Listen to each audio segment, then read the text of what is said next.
Hello बच्चों, आज हम राजनीतिक विकास के भाग 2 पे चर्चा करेंगे। इस वीडियो में हम चर्चा करेंगे गुप्त वंश के बाद के शासकों पे, दक्षिण भारत पल्लव व चालुक्य साम्राज्य पे और ग्राम्य जीवन पे। तो चलिए शुरुआत करते हैं हम गुप्त वंश के बाद के शासक से। तो बच्चों, गुप्त वंश के बाद जो सबसे पहले शासक आए वो थे हर्षवर्धन। हर्षवर्धन पुष्यभूति वंश के महान राजा थे। बच्चों, उन्होंने अपनी राजधानी थानेश्वर की जगह कन्नौज को बनाया। बच्चों, कवि बाणभट्ट ने हर्षवर्धन की जीवनी हर्षचरित लिखी, जिसमें उन्होंने उनके जीवन की चर्चा की। इसके अलावा चीनी यात्री हेवेन-सांग के यात्रा विस्तार से भी हमें हर्षवर्धन के शासन की जानकारी मिलती है। बच्चों, यह हर्षवर्धन ने 48 वर्षों तक एक बड़े भूभाग पे शासन किया। उनके साम्राज्य में जालंधर, पंजाब, कश्मीर, नेपाल व वल्लभी का क्षेत्र शामिल था। चलिए अब हम आगे बढ़ते हैं। आगे बढ़ते हुए हम अपनी चर्चा गुप्त वंश पे जारी रखते हैं। हम बात कर रहे हैं हर्षवर्धन की।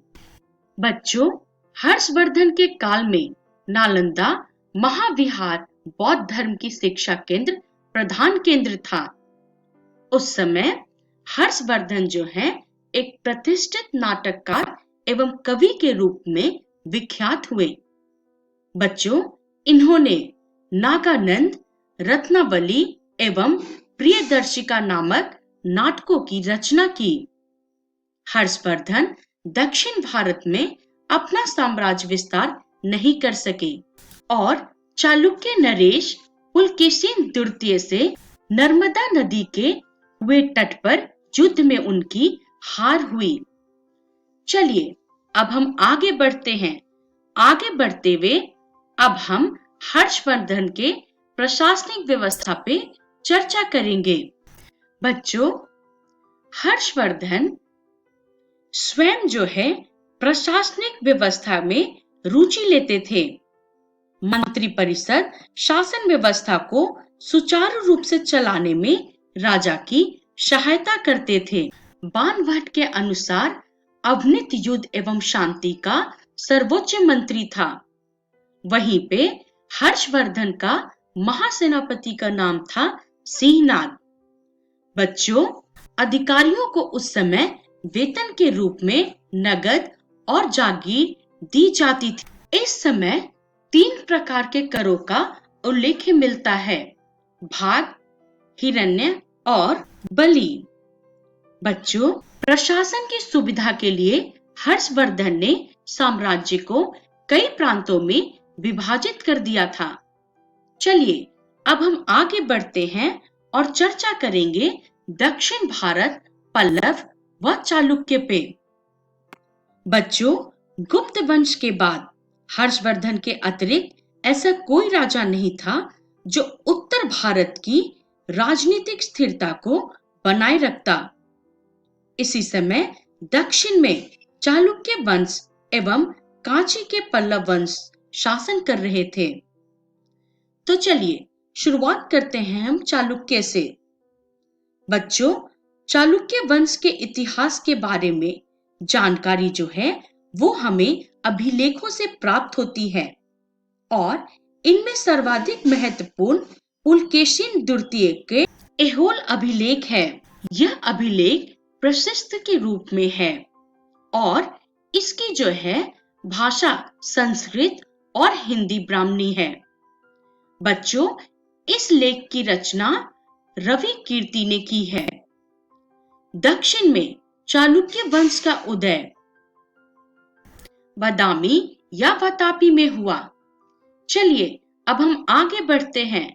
आगे बढ़ते हुए हम अपनी चर्चा दक्षिण भारत पल्लव व चालुक्य पे जारी रखते हैं। बच्चों, चालुक्य वंश की जो शासन व्यवस्था थी वो वर्तमान के समय के संपूर्ण कर्नाटक पश्चिमी महाराष्ट्र, दक्षिणी मध्य प्रदेश, तटीय दक्षिणी गुजरात तथा पश्चिमी आंध्र प्रदेश में फैला हुआ था। पुलकेशिन दुर्ते वातापी शासकों में सर्वाधिक पराक्रमी और महान माने जाते थे। उन्हें दक्षिणापृथेश्वर की उपाधि भी मिली। चलिए अब हम बताते हैं कि पुलकेशिन द्वितीय ने हर्षवर्धन को पराजित कर दिया था। चलिए आगे बढ़ते हैं। हम अपनी चर्चा दक्षिण भारत, पल्लव व चालुक्य पे जारी रखते हैं।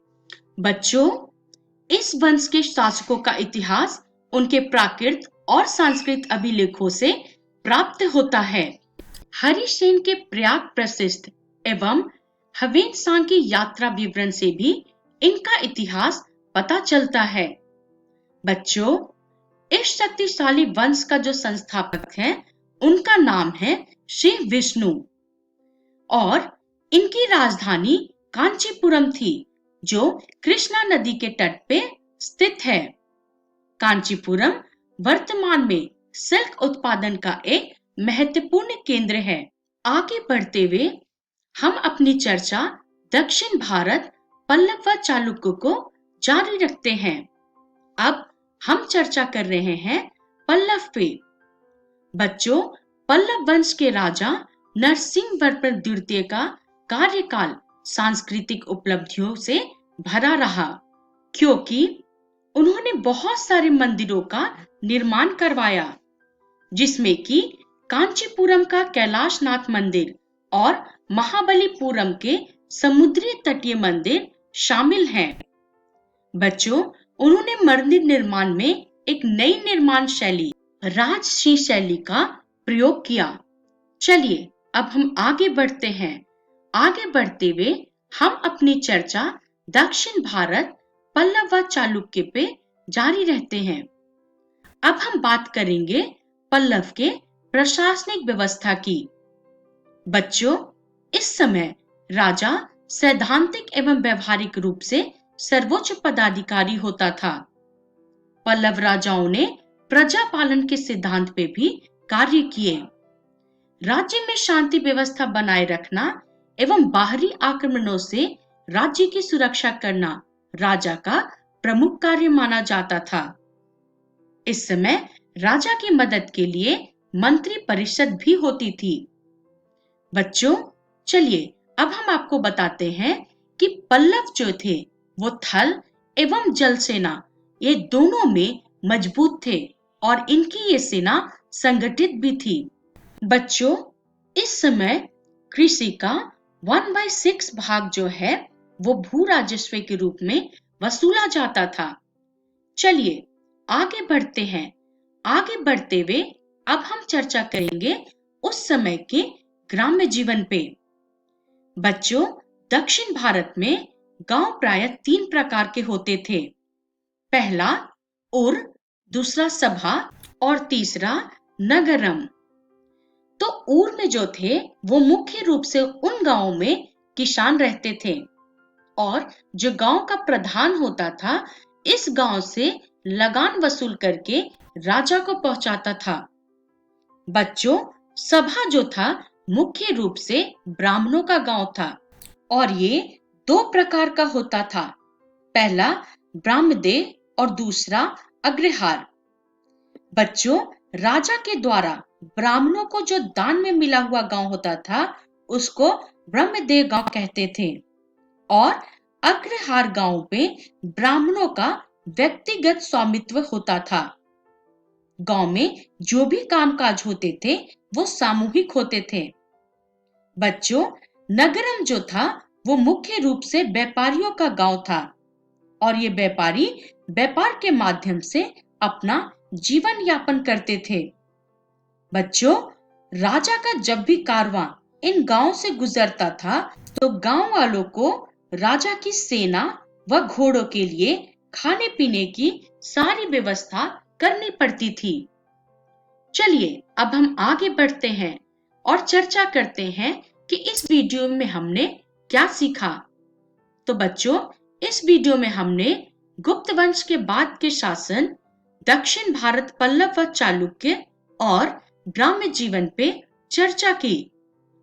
इसका रेफरेंस है भारत का इतिहास कक्षा 6 की पाठ्य पुस्तक। बच्चों, अगली वीडियो में हम प्रश्न उत्तर हल करेंगे। तब तक के लिए धन्यवाद।